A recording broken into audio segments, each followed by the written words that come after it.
Welcome to Bhavitha Santosh economy app. ఈ app ద్వారా రాబోయే గ్రూప్ 1 to 3 నోటిఫికేషన్స్కి గాను ఎకానమీ లైవ్ క్లాసెస్ కండక్ట్ చేయడం జరుగుతుంది. ఎవరైతే ఎకానమీలో టాప్ స్కోర్ సాధించాలి అనుకుంటున్నారో ఖచ్చితంగా భవితా సంతోష్ ఎకానమీ యాప్ని పర్చేస్ చేసేయండి. అలాగే ఛానల్ని సబ్స్క్రైబ్ చేయండి. భవితా సంతోష్ ఎకానమీలో డైలీ కరెంట్ అఫైర్స్ అనేవి తెలుగు మరియు ఇంగ్లీష్ మీడియంలో కూడా అవైలబుల్గా ఉన్నాయి. కాబట్టి ఖచ్చితంగా భవితా సంతోష్ ఎకానమీ యాప్ని పర్చేస్ చేసేయండి. అలాగే ఛానల్ని సబ్స్క్రైబ్ చేయండి. భవితా సంతోష్ ఎకానమీలో డైలీ కరెంట్ అఫైర్స్కి సంబంధించి అన్ని ఇన్ఫర్మేషన్స్ అనేవి ఇవ్వడం జరుగుతుంది తెలుగు మరియు ఇంగ్లీష్ మీడియంలో. కాబట్టి ఖచ్చితంగా భవితా సంతోష్ ఎకానమీలో డైలీ కరెంట్ అఫైర్స్ మిస్ అవ్వకూడదు అనుకుంటే ఖచ్చితంగా భవితా సంతోష్ ఎకానమీ ఛానల్ని సబ్స్క్రైబ్ చేయండి. ఎకానమీ అండ్ తెలంగాణ మూమెంట్కి సంబంధించిన ఇన్ఫర్మేషన్స్ని మిస్ కావద్దు అనుకుంటే ఖచ్చితంగా భవితా సంతోష్ ఎకానమీ యాప్ని పర్చేస్ చేసేయండి.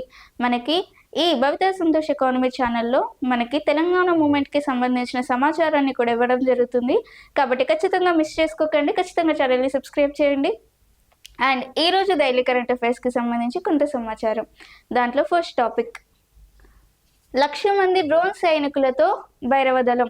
మరి ఏంటి 1,00,000 మంది సైనికులతో డ్రోన్ సైనికులతో భైరవ దళం అంటే, మారుతున్న కాలానికి అనుగుణంగా మనము కొత్త రకంగా జీవించడం జరుగుతుంది. మరి మారుతున్న కాలంతో పాటు మనం కూడా మారాలి అని చెప్తూ భారత సైనికులు ఏ విధమైన ప్రయోగం చేశారు అంటే, ఒక కొత్త ప్రయోగాన్ని తీసుకురావడం జరిగింది. మరి ఏంటది అని అంటే, దాదాపుగా 1,00,000 మంది డ్రోన్ సైనికులతో లేదంటే 1,00,000 మంది డ్రోన్ ఆపరేటర్లతో ఒక దళాన్ని ఏర్పాటు చేయడం జరిగింది. మరి ఏంటా దళం అంటే, ఆ దళం పేరు భైరవ్ దళం. 1,00,000 మంది డ్రోన్ ఆపరేటర్లతో దేన్ని ఏర్పాటు చేశారు? ఒక సరికొత్త దళాన్ని ఏర్పాటు చేయడం జరిగింది. ఏంటా దళం పేరు? భైరవ్ దళం. మరి ఎందుకోసం అంటే, డ్రోన్ ఆపరేటర్స్ని ఉపయోగించి మనకి ఆపోజిట్గా ఉన్న లేదంటే శత్రు దేశాల యొక్క స్థావరాలను తెలుసుకొని వాటిని ధ్వంసం చేసే ఉద్దేశంతో ఈ 1,00,000 మంది డ్రోన్ సైనికులతో భైరవ్ దళాన్ని ఏర్పాటు చేయడం జరిగింది. సో మన స్థావరాలు ఎక్కడైతే ఉన్నాయో, మన డ్రోన్ ఆపరేటర్స్ అంటే అందరికీ తెలుసు. అలాంటి 1,00,000 మంది డ్రోన్ ఆపరేటర్స్ని ఈ దళంలో భాగంగా ఏర్పాటు చేయడం జరిగింది. 1,00,000 మంది డ్రోన్ ఆపరేటర్స్. మరి ఈ 1,00,000 మంది డ్రోన్ ఆపరేటర్స్లో వారికి సరైన శిక్షణను కూడా ఇవ్వడం జరుగుతుంది. ఈ డ్రోన్ ఆపరేటర్స్కి కావాల్సిన శిక్షణని కూడా ఈ దళంలో భాగంగా ఇవ్వడం జరుగుతుంది. మరి ఇందులో దాదాపుగా 15 బెటాలియన్స్ని ఏర్పాటు చేశారు. 15 బెటాలియన్స్తో ఈ భైరవ్ దళాన్ని ఏర్పాటు చేశారు. 1,00,000 మంది డ్రోన్ ఆపరేటర్స్తో ఈ దళాన్ని ఏర్పాటు చేయడం జరిగింది. మరి ఈ దళానికి కావాల్సిన అన్ని రకాల శిక్షణలను కూడా ఈ భైరవ్ దళం ద్వారా ఇవ్వడం జరుగుతుంది. భైరవ్ దళం ద్వారా అన్ని రకాల శిక్షణలను కూడా, అంటే డ్రోన్ ఏర్పాటుకు కావాల్సిన అన్ని రకాల శిక్షణలను కూడా ఇవ్వడం జరుగుతుంది. సో భైరవ్ దళం with 1,00,000 drone soldiers, 1,00,000 drone soldiers, because in Indian Army constructing or conducting a new army. The name of new army is Bhairav. So what is Bhairav? So the Bhairav's army is, or the Bhairav army means they are organizing, or Indian Army organizing or conducting or designing, drone soldiers, 1,00,000 drone soldiers, 1,00,000 drone soldiers according to the time Indian Army designing 1,00,000 drone soldiers. Why? Because according to the time. So the name of this is Bhairav. The name of this army is Bhairav. The name of this is Bhairav. So in this Bhairav Dalam, around 15 battalions are there. Around 15 battalions are there. In future, it is increases up to 25 battalions. In future, it will increases up to 25 battalion. So now, how many battalions are there? 15 battalions are there. In future, it increases to 25 battalions. 25 battalions. Next. Sammakka Sarakka జాతర పునర్నిర్మాణ పనులు. మరి సమ్మక్క సారక్క జాతరకి సంబంధించిన పునర్నిర్మాణ పనులను ఏర్పాటు చేయడం జరిగింది. మరి ఎలాంటి పునర్నిర్మాణ పనులను ఏర్పాటు చేయనున్నారు అంటే, మరి సమ్మక్క సారక్క జాతరకి సంబంధించి గద్దెలకి సంబంధించి సరికొత్తగా ఏర్పాటు చేయనున్నారు. అలాగే జంపన్న వాగుకి సంబంధించి జంపన్న వాగుని కూడా సరికొత్తగా ఏర్పాటు చేయనున్నారు. గద్దెలకు మరియు జంపన్న వాగుని సరికొత్తగా పునర్నిర్మాణ చర్యలలో భాగంగా చేపట్టనున్నారు. మరి ఇందులో భాగంగా చాలా వరకు పునర్నిర్మాణాలు ఇప్పటికే స్టార్ట్ అయినాయి. ఈ పునర్నిర్మాణాలు ఎప్పటి వరకు జరుగుతాయి లేదంటే ఎప్పటి వరకు పూర్తవుతాయి అంటే జనవరి 12 వరకు ఈ పునర్నిర్మాణ పనులన్నీ పూర్తి కావడం జరుగుతుంది. మరి ఈ పునర్నిర్మాణ పనులకి సంబంధించి సీఎం రేవంత్ రెడ్డి జనవరి 18 నాడు జాతరకి సమీపించనున్నారు. ఆ 18 నాడు అక్కడే బస చేసి 19 నాడు ఈ జాతరని ఆయన ప్రారంభోత్సవం చేయనున్నారు. ఎప్పుడు 12 నాడు పనులు పూర్తవుతాయి. 18 నాడు సీఎం రేవంత్ రెడ్డి అక్కడే బస చేసి 19 నాడు ఈ జాతరకి సంబంధించిన ప్రారంభోత్సవాన్ని చేయడం జరుగుతుంది. సో సమ్మక్క సారక్క జాతర reconstruction works was happening in Sammakka Jatara. So the works will be completed up to 12. CM Revanth Reddy coming to this Jatara on January 18 and the inauguration of this Samakka Sarakka reconstruction was done in January 19 by CM Revanth Reddy and this is about Samakka Sarakka Jatara reconstruction works. Next, ఇంట్లో విగ్రహాలు ప్రతిష్ఠించుకునే హక్కు లేదు. ఇంట్లో విగ్రహాలని ప్రతిష్ఠించుకునే హక్కు ఉంది అని చెప్పి మనకి రీసెంట్గా జస్టిస్ భరత్ చక్రవర్తి తీర్పు ఇవ్వడం జరిగింది. మద్రాస్కి సంబంధించి లేదంటే మద్రాసులో భాగంగా ఇంట్లో విగ్రహాలను ప్రతిష్ఠించుకునే హక్కు లేదు అని చెప్పి రీసెంట్గా ఒక కేసు జరగడం జరిగింది. మరి ఏంటి అంటే ఒక వ్యక్తి మద్రాసులో తన ఇంటి ముందు కొన్ని విగ్రహాలను ప్రతిష్ఠించుకోవడం జరిగింది. ఏ విగ్రహాలు అంటే వీరభద్రస్వామి, వినాయకుడు, శివశక్తి మరియు ఇలాంటి విగ్రహాలని తన ఇంటి ముందు ప్రతిష్ఠించుకోవడం జరిగింది. మరి దీనిలో భాగంగా చుట్టుపక్కల ఏరియాస్ వాళ్ళు ఈ విగ్రహాలను ఇక్కడ ప్రతిష్ఠించుకోవడం ద్వారానే ఇక్కడ చాలామంది మరణిస్తున్నారని చెప్పి మీరు ఇంటి ముందు ఎలాంటి విగ్రహాలు ప్రతిష్ఠించుకునే వీలు లేదు అని చెప్పి ఆయనపై ఆరోపణలను వేయడం జరిగింది. మరి ఆ వ్యక్తి నేరుగా హైకోర్టుకి వెళ్ళి జస్టిస్ భరత్ చక్రవర్తికి తన వాదనను వినిపించడం జరిగింది. మరి అందులో భాగంగా జస్టిస్ భరత్ చక్రవర్తి ఈ విధంగా విన్నపించాడు. ఏ విధంగా అంటే, ఇంట్లో ఎవరైనా ఇంటి ముందు కానీ, ఇంటి వెలుపల కానీ, బయట కానీ, ఇంట్లో కానీ ఎక్కడైనా విగ్రహాలను ప్రతిష్ఠించుకునే హక్కు అందరికీ ఉంది. దాన్ని క్వశ్చన్ చేసే అధికారం ఎవరికీ లేదు. ఆ విగ్రహాలను ప్రతిష్ఠించుకున్నప్పుడు చుట్టుపక్కల వాళ్ళు, చుట్టాలు అందరూ వచ్చి అక్కడ పూజలో కూర్చోవచ్చు, పూజించుకోవచ్చు అని చెప్పి రీసెంట్గా జస్టిస్ భరత్ చక్రవర్తి ఇందులో తీర్పు ఇవ్వడం జరిగింది. మరి దీనిలో భాగంగా విగ్రహాలను ప్రతిష్ఠించుకునే హక్కు ఉంది అని చెప్పి ఇవ్వడం జరిగింది. హైకోర్టు తీర్పు ఇవ్వడం జరిగింది. So everyone has the right to install ideals in home. So recently a situation is happened in one state.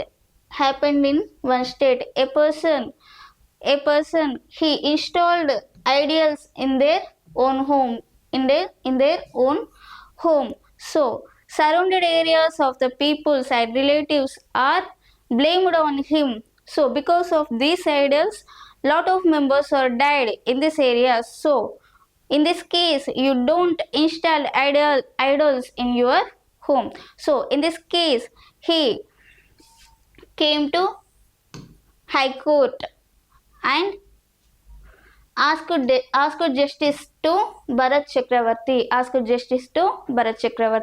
So in that case, Bharat Chakravarti given justice to him and given a verdict and given justice to him. So that is, everyone has a right to install idols in their own homes, and nobody had or nobody has no rights to question on that. So this is about everyone has the right to install idols in homes. Next 3D ప్రింటింగ్తో automatic వాతావరణ కేంద్రాలు. మరి 3D ప్రింటింగ్తో automatic వాతావరణ కేంద్రాలను ఏర్పాటు చేశారు. మరి ఎవరు ఏర్పాటు చేశారు అంటే మన భారత శాస్త్రవేత్తలు 3D ప్రింటింగ్తో ఆటోమేటిక్ వాతావరణ కేంద్రాలను ఏర్పాటు చేయడం జరిగింది. మరి ఈ ఆటోమేటిక్ వాతావరణ కేంద్రాలను ఎందుకోసం ఏర్పాటు చేశారు అంటే భారత నలుమూలలన్న వాతావరణాలను అంచనా వేసే ఉద్దేశంతో ఈ 3D ప్రింటింగ్ ఆటోమేటిక్ వాతావరణ కేంద్రాలను ఏర్పాటు చేయడం జరిగింది. మరి ఈ 3D ప్రింటింగ్ వాతావరణ కేంద్రాల ద్వారా దేశంలో నలుమూలల వాతావరణాన్ని అంచనా వేయవచ్చు. దీన్ని ఏ ప్రాజెక్ట్లో భాగంగా ఏర్పాటు చేశారు అంటే మిషన్ మౌసమ్ అనే ప్రాజెక్ట్లో భాగంగా ఈ 3D ప్రింటింగ్ ఆటోమేటిక్ వాతావరణ కేంద్రాలను ఏర్పాటు చేయడం జరిగింది మిషన్ మౌసంలో భాగంగా. మరి ఈ 3D ప్రింటింగ్ ఆటోమేటిక్ కేంద్రాలు అనేవి మొదటి నెలలో లేదంటే వచ్చే నెలలో మొదటి కేంద్రాన్ని ఢిల్లీలో ఏర్పాటు చేయనున్నారు. మొదటి కేంద్రాన్ని ఎక్కడ ఏర్పాటు చేస్తున్నారు? ఢిల్లీలో ఏర్పాటు చేస్తున్నారు. మరి రానున్న కాలంలో ఈ ఆటోమేటిక్ వాతావరణ కేంద్రాలని ఎక్కడెక్కడ ఏర్పాటు చేస్తున్నారు అంటే కోల్కతా, ముంబై మరియు చెన్నై, కోల్కతా, ముంబై, చెన్నై లాంటి ఏరియాస్లో రానున్న కాలంలో ఈ 3D ప్రింటింగ్ ఆటోమేటిక్ వాతావరణ కేంద్రాలను ఏర్పాటు చేయనున్నారు. So automatic weather stations with 3D prints are designed by Indian scientists. What are the purpose to design this 3D printing automatic weather stations is the purpose is to calculate or to estimate weather conditions in all over in India. So because of this purpose 3D printing automatic weather stations will be designed by Indian scientists by Indian scientists. So these automatic weather stations are designed by in part of mission Mawsum. So this automatic weather stations first session or first center is established in New Delhi. In future these centers automatic weather stations are designed in Kolkata, Mumbai and Chennai onwards. This is about 3D printing automatic weather stations. వరిధాన్య ఉత్పత్తిలో Bharat number 1. మరి వరిధాన్య ఉత్పత్తిలో Bharat number 1గా నిలిచిందంట. మరి ఈ విషయాన్ని మనకు ఎవరు తెలియజేశారు అంటే కేంద్ర వ్యవసాయ శాఖ మంత్రి శివరాజ్ సింగ్ చౌహాన్. కేంద్ర వ్యవసాయ శాఖ మంత్రి శివరాజ్ సింగ్ చౌహాన్. ఈ వరిధాన్య ఉత్పత్తిలో భారత్ నెంబర్ 1గా ఉంటుంది అని చెప్పి దీనికి సంబంధించిన సమాచారాన్ని ఇవ్వడం జరిగింది. మరి దాదాపుగా 15.01 కోట్ల టన్నులతో భారత్ వరిధాన్య ఉత్పత్తిలో నెంబర్ 1గా ఉంది అని చెప్పి మనకెవరు కేంద్ర వ్యవసాయ శాఖ మంత్రి శివరాజ్ సింగ్ చౌహాన్ మనకి సమాచారాన్ని ఇవ్వడం జరిగింది. మరి ఇందులో భాగంగా మనకి ఈయన నూతన విత్తనాలను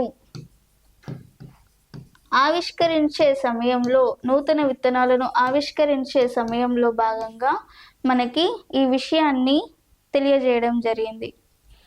so India is number 1 in పెడ్డి products. India is number 1 in paddy productions. This information is given by Central Agriculture Minister Shivraj Singh Chauhan. So he is saying that India is top in paddy productions with 15.01 crore tons. This information is given in the occasion of unveiling new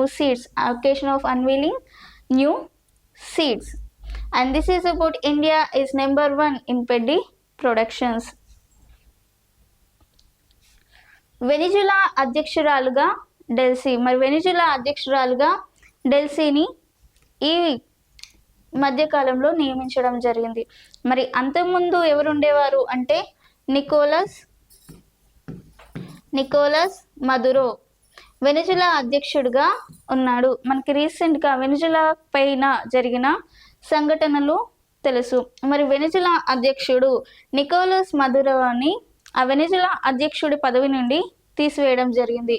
ఎందుకోసం అంటే ఈయన అక్రమ drug వ్యవహారాలను నడిపిస్తున్నాడని, లేదంటే అక్రమంగా డ్రగ్స్ని నడిపిస్తున్నాడు, అక్రమంగా రవాణాలు చేస్తున్నాడు అమెరికాలో అని చెప్పి రీసెంట్గా ఈయనపై కొన్ని అభియోగాలు రావడం జరిగింది. మరి ఇందులో భాగంగా ఈయనను ఆ పదవి నుండి తొలగించడం జరిగింది. ఎవరు రీసెంట్గా ఆయన పదవి నుండి తొలగించడం జరిగింది. ఆయనతో పాటు తన భార్య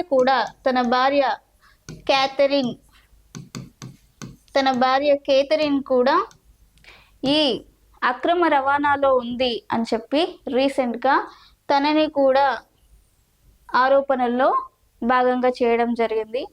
ఈ నికోలస్ మదురో అక్రమ డ్రగ్స్ రవాణాని అమెరికాలో చేస్తున్నాడు అని చెప్పి ట్రంప్ కూడా ఈ మధ్యన చాలా సీరియస్ అలిగేషన్స్ తనపై చేయడం జరిగింది. మరి నికోలస్ మదురో వెనిజులా అధ్యక్షుడిగా ఎప్పటి నుంచి కొనసాగుతున్నాడు అంటే 2013 నుంచి కొనసాగడం జరుగుతుంది. మరి ఈయనపై అభియోగాలు రావడంతో ఈయన యొక్క అధ్యక్షుడు పదవి నుంచి తొలగించడం జరిగింది. మరి ఈ అధ్యక్ష పదవిలోకి ఎవరిని నియమించారు అంటే వెనిజులా ఉపాధ్యక్షురాలుగా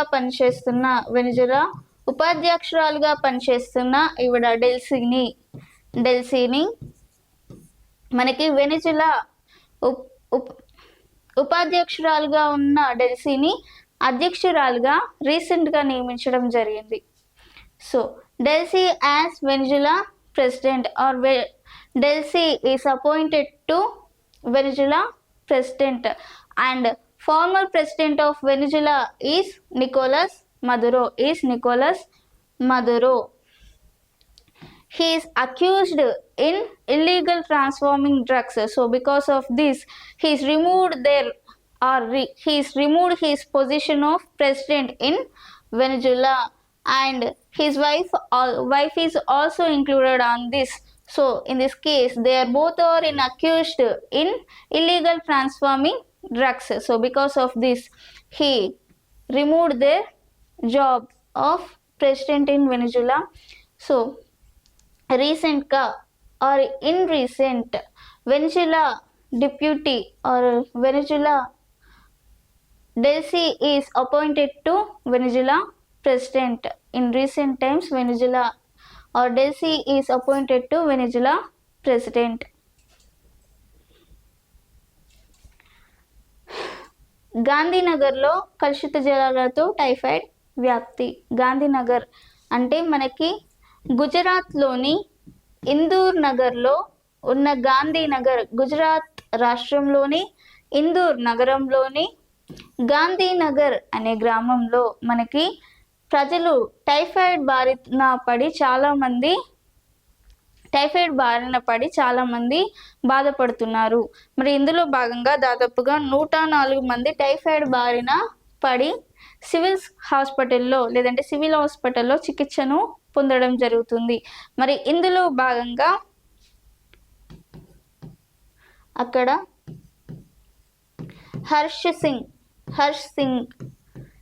సింగ్వా సివిల్ హాస్పిటల్లోని ఎవరైతే టైఫాయిడ్ బాధితున పడ్డారో వారిని పరామర్శించడం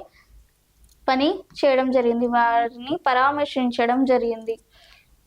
మరి దీనికి సంబంధించి ఆర్థిక మంత్రి అమిత్ షాను అడిగి జిల్లా కలెక్టర్తో కూడా మాట్లాడుతాము అని చెప్పి ఇందులో భాగంగా ఆయన పరామర్శలో భాగంగా చెప్పడం జరిగింది. ఈ 104 మంది టైఫాయిడ్ బారిన పడి అనారోగ్యానికి గురి కావడం జరిగింది. అందులో పిల్లలు కూడా ఉండడం జరిగింది. So spread of typhoid in Gandhinagar due to contaminated water. So in this case, due to this contaminated water, lot of members are affected to typhoid. So this contaminated water, the affected area is there in Gujarat state, in Indore city, in Gandhinagar village. So in this case, a lot of people are affected by typhoid due to contaminated water. Around 104 people are affected during this contaminated water. Children are also there in 104. They are joined in civil hospital. Recently Harish Singwa consulted their 104 people in civil hospital. This is about spread of typhoid in Gandhinagar due to contaminated water. Next, NREGA Bachao Sangram. మరి ఏంటి నరేగా బచావో సంగ్రామ్ అంటే? ఈ NREGA Bachao సంగ్రామ్ని Congress party ఏర్పాటు చేసింది. Congress party ఎందుకోసం అంటే ఎంజీఎన్ఆర్ఈజీఏలో భాగంగా మరి ఎంజీఎన్ఆర్ఈజీఏని అభివృద్ధి చేసే ఉద్దేశంతో నరేగా బచావో సంగ్రామ్ని ఏర్పాటు చేయడం జరిగింది. మరి ఎంజీఎన్ఆర్ఈజీని సంరక్షించే ఉద్దేశంతో మరి ఇందులో భాగంగా 9 మందితో ఈ కమిటీని ఏర్పాటు చేయడం జరిగింది. ఈ కమిటీకి ఎవరిని కన్వీనర్గా నియమించారు అంటే ఈ కమిటీకి అజయ్ మెకానోని కన్వీనర్గా నియమించడం జరిగింది. ఇదే కన్వీనర్కి లేదంటే ఇదే కమిటీకి సీతక్కని నియమించడం జరిగింది. సీతక్కని నియమించడం జరిగింది. So NREGA Bachao Sangram was started by Congress party because the protection of MGNREGA. This committee was started with 9 members. The convener of this committee is Ajay Mekano and Seethakka is also appointed to NREGA Bachao Sangram. మరి ఇదే ఈరోజు డైలీ కరెంట్ అఫైర్స్. మీకు ఇలాంటి topics ఇంకా కావాలి అనుకుంటే ఖచ్చితంగా భవితా Santosh economy యాప్ని పర్చేస్ చేసేయండి. అలాగే ఛానల్ని సబ్స్క్రైబ్ చేయండి. Thank you.